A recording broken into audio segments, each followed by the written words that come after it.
Le Covid-19 a été signalé pour la première fois le 31 décembre à Wuhan, en Chine.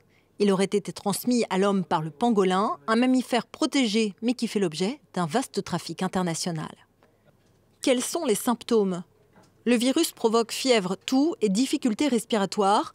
Les personnes âgées ou atteintes d'autres maladies semblent plus exposées au risque d'en développer une forme grave.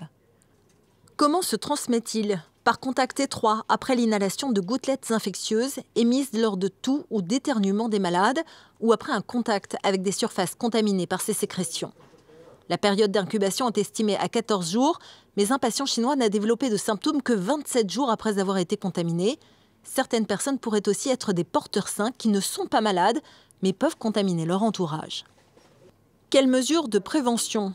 Pour limiter la contagion, Pékin asperge des rues entières de produits désinfectants. Au niveau individuel, il faut se laver les mains souvent et se tenir à distance des malades. Le port du masque limite les risques de contamination, mais ne suffit pas. En revanche, aucun risque d'attraper le coronavirus en touchant un colis ou un courrier venu de Chine, le virus ne résistant que quelques heures sur les surfaces. Quels sont les traitements? Il n'existe pas de médicaments s'attaquant directement au virus. La prise en charge repose sur le traitement des conséquences, avec notamment des systèmes d'aide à la ventilation et des perfusions. Il n'existe pas non plus de vaccin, mais plusieurs pays y travaillent, dont la Chine et la France. Les Australiens ont été les premiers à isoler le virus et ont proposé de partager des souches.